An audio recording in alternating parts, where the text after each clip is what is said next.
So this is your overhead squat screen. What this is going to do is present you with an opportunity to look at what your squat's currently like and look at what sort of constraints or cues you should be adding into your squat training, so when you're doing it in your sessions, in order to make it sort of the most effective position that it can be with what you're currently working with. So the way it's going to work, it's going to be a 5-point scoring system, which I'll cover in a second. You're going to use a stick or a PVC pipe, which is as light as possible. You're going to hold the stick at waist height, so it wants to be just below your iliac crest, which is sort of your hip bones that protrude out. It wants to be just below the hip bones there, with your arms straight. Okay, so not with your arms bent like this, but with your arms straight, just below the iliac crest there. And then from there, you're going to raise the bar overhead, and you're going to push the bar to the sky. Okay, the bar itself should be over your center line, and that's your overhead position for it. Okay. And from there, when you're performing the test or the screen, you want to be having 10 reps with a 2-second pause at the bottom, and that'll give a good opportunity for a observer or a video, if you're taking a video, to see the different points that we're going to be scoring the exercise with to allow yourself to cover them different points. So obviously if you're using a video and you submit this video to the group, for example, you'd be in this position, you'd obviously show from the side profile, you'd show from the front profile for at least 3 reps each, and then show from the back profile as well. Okay, so we can see all the different angles, and we can score the points in an accurate way using the video. So I'll just start by showing you what it looks like, and then I'll go over the points. So again, we have just below the iliac crest, the arms straight, bar overhead, push it to the sky. Okay, from there, I squat down, 1, 2, back up, squat down, 1, 2, back up from this angle.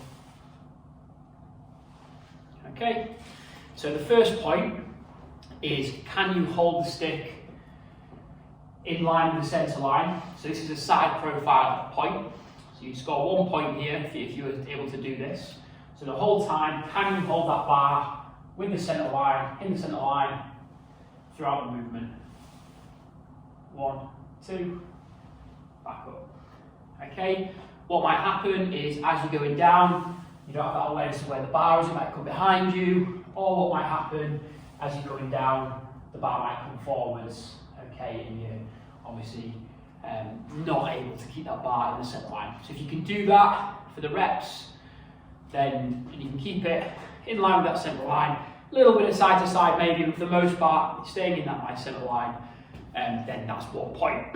Okay, from there, the second point is, can you squat to 90 degrees, hip flexion, so 90-degree angle from the hip to the torso, without the head coming in front of the feet, or the toes, the end of the toes.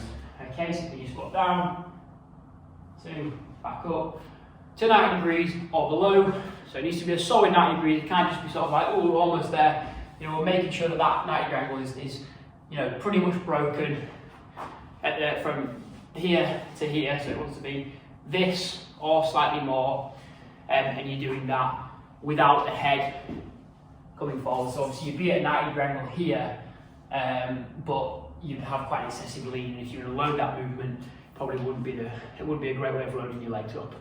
Okay, so squat to 90 degrees without the head coming past the edge of the toe. The third point that you can score, so that'll be 2 points, the third point that you can score is, are you able to keep a full foot contact throughout the exercise? So again, this is a side profile one, you can look at it from the front a little bit, but that comes more down to another point. But from here, as we squat down, can we keep full foot contact throughout the movement? What might happen is you might end up going up onto the heels a little bit, okay, especially as you get towards the bottom.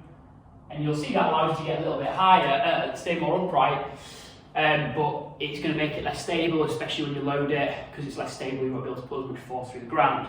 Now, what I do allow, so again, as I mentioned at the start, we're using this as a screening tool to see where your squat's at, and to see how we should be modifying the movement to suit you.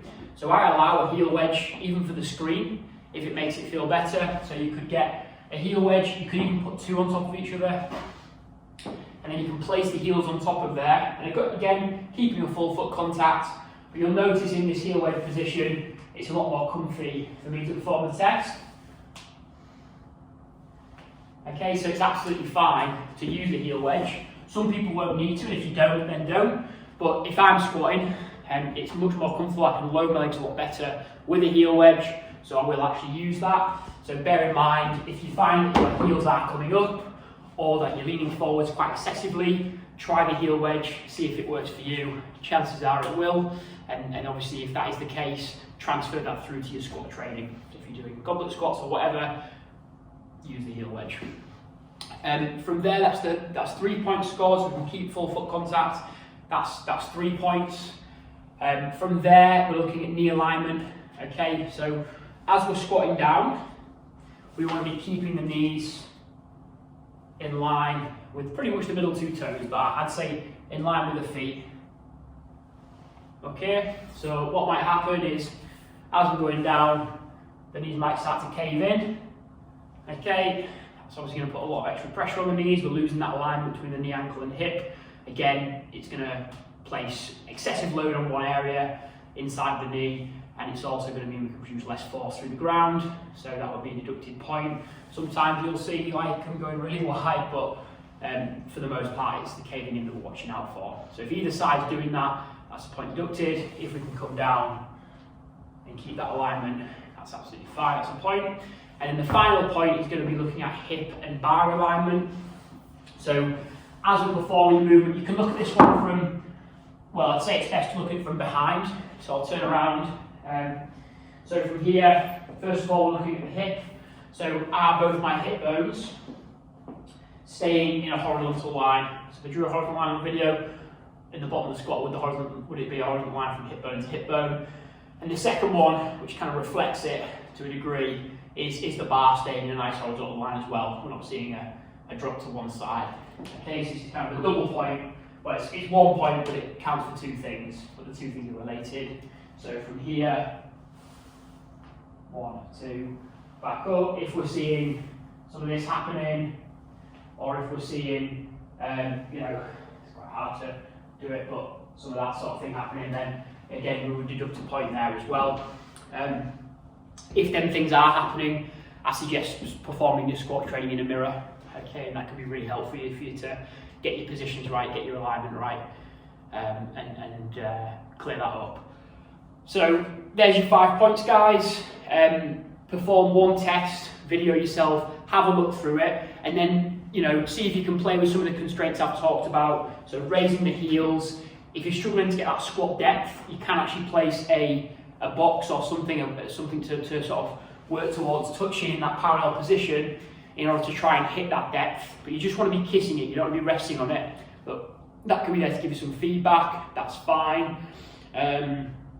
Yeah, have a play with these, with the first test. Do a test, have a look where you're at, run it through the points, write them down or they'll be on the app. And score yourself, and then try and have another go and just try and cue the things that you're working on. So if, for example, you're really struggling to keep that bar there, just try and really cue to keep that bar in the centre line and see if it improves, or if you're having some hip shift, do it in the mirror, see if you can improve it. So give yourself 2 tests, 2 lots of 10 reps with the 2 different pause, and see if you can just cue yourself into better positions, or use constraints like the heel wedge to cue yourself into better positions, and then use that as your final score out of 5. Awesome, guys, hope that video was helpful, and looking forward to seeing how your squats get on.